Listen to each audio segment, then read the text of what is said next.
Good morning, CFAS Roman Catholic community. This is Father Lawrence here again with another brief update, just to talk with you online and virtually for those maybe who haven't been to Mass in a while, or for those who have, a good reminder and update on a number of issues.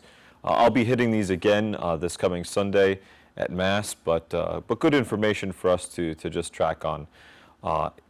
Last weekend was a great opportunity for us to be back indoors again for the first time since COVID-19 to celebrate as a community together with 0800 Mass at Hario and 1000 Mass at Main Base. We had 34 people at Hario and 144 people at Main Base, which makes up almost about 180 people altogether for our first weekend back, which, to be honest, is pretty astounding, very heartening. To see that many people. That's more people that we had at Mass this last weekend than before COVID-19. So that's good information for me to have. That does present, while a few great things for us, it presents some challenges as well. 144 people in one gathering, even with physical distancing, even with masks, makes us far and away the largest gathering of anybody on base at any given time. Throughout the course of the week or the month. MWR, other organizations on base do not have groups of that size or magnitude. So because we're that big of a group, that puts a lot of focus and a lot of eyes and attention on us. And so we need to make sure, more than anybody, that we are following the base health protection procedures for HPCOM Bravo. That means masks for everybody at Mass, all people, all the time. Physical distancing at all times, and no physical contact whatsoever between families or individuals. We have to be extra cautious. That means a few changes for Mass for this coming weekend moving into the future. The most significant of which is the elimination of the sign of peace. Even though we were limiting it to handshakes and hugs within the family, we have to be very concerned about optics. Somebody who is maybe just visiting the chapel for the first time and doesn't know quite our procedures or that it's just a family sees that and may perceive it one way. So the sign of peace will be eliminated for the time being. No handshakes, no contact whatsoever. Again, I want to emphasize that there is no fellowship, no meals, no socializing before or after Mass. I really need everyone's 100% participation and buy-in on this for us to continue having Mass indoors. It means that when you come to Mass, you come immediately indoors, you pick up your hymnal, and you go sit down. Preferably, you sit in a seating area that most closely matches your group size. So if you're one individual, you sit in the seat of two. If you're a group of four or your family of four, you sit in a seat of four.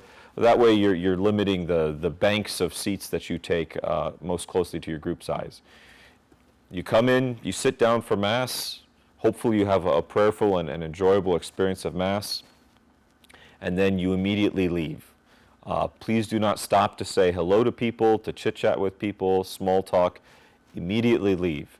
I also need that to be the case with any questions or conversations that need to be had with myself, with Miss Ann Staggs, with any of the other volunteers. Please call us, please email us, but after Mass, we're not available for conversations. I need people to come to Mass, go to Mass, leave Mass. And it's got to be that cut and dry. That's just the reality of the situation that we're living in. And again, optics and attention are a big deal right now, and a lot of focus is placed on a group of 140 plus that are meeting and gathering. So I really need everyone's participation and help with that. And I need you to help enforce it.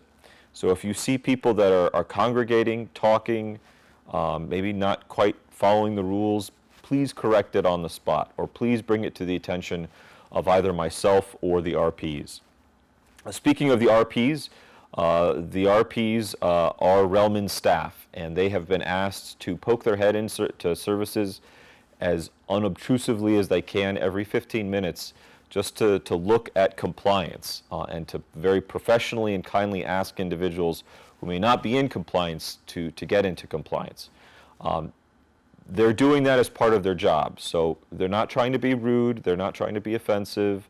That is what they've been ordered to do. And so please respect them, please follow their instructions just as you would me. The RPs really act as an extension of the chaplains. So the same courtesy and respect that you would show to your community priest, please also extend that to the RPs as they're doing what they've been ordered to do.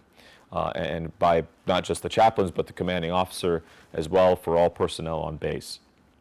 So please listen to the guidance and instructions that come from the RPs. You'll also notice COVID screening questionnaires posted as you come in. Please do read those, and please, if you're not feeling well, if you're feeling sick, something's not quite right physically with you, please do not come to Mass. Please just stay home and either watch a virtual service or spiritually join yourself to us through prayer, but please do not come to Mass. The only other items I have to push out this week are with regards to religious education. So we will be moving to a virtual model for this coming school year. Interestingly enough, both Ms. Ann Staggs and myself had the opportunity to attend a telecon with Mr. Jose Amaya, who's in charge of catechesis for the Archdiocese of the Military Services. And almost every installation, Navy, Army, Air Force, within Japan and South Korea are moving to this virtual model for CCD. So it's good to know. It's kind of affirming that we're tracking the same as almost everybody else. That may present some challenges and some growing pains, but we're working on trying to come up with a program and a solution that's going to best execute that virtual model. To that end, we do need to certify new catechists or maybe recertify other catechists whose certifications have lapsed. Normally, we would have Mr. Amaya fly out to do that in person. That was part of the telecon conversation, and because of COVID-19 and quarantine procedures, we're going to move to a virtual telecon model for certification as well. So dates haven't been set yet. We're looking at probably sometime in August, but stand by for more information on certifications for catechists as well. Those are most of my bullet points for this week. We're getting up almost to the point of scheduling First Communions and what that's going to look like.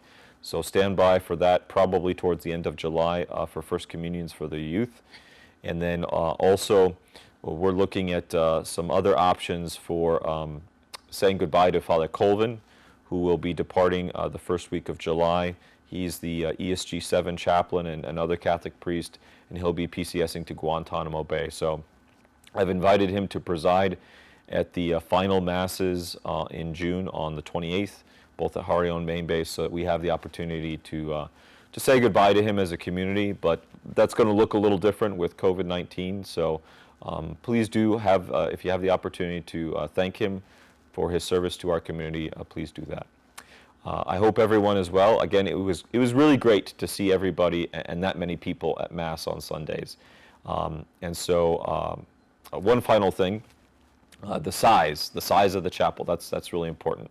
The chapel at Main Base only seats 160 people, and we were at 144 this past Sunday. That does not leave us very much room for growth. And so I would highly encourage you that if you live out at Hario, please consider attending the Hario Mass. What does it mean if we meet capacity in the main base? It means that if we are at capacity and you come for Mass late or after we've reached capacity, you can't attend. We have to turn you away. And we can't have you hanging out in the foyer. We can't have you standing in the back or at the side. You have to leave. That's sad for me to say and a very difficult thing for me to say, but again, it's a reality of what we are limited to during COVID-19. So to help alleviate that issue, please, if you live at Hario, consider going to the Hario Mass. There's plenty of room for growth and expansion there. Again, it was 34 people, and that chapel can probably easily seat 100. So please keep that in mind as well. now that's it. That's a wrap. So again, thank you for all that you do, and thank you for coming to Mass and participating and engaging your faith. I wish all of you a blessed week, and take care.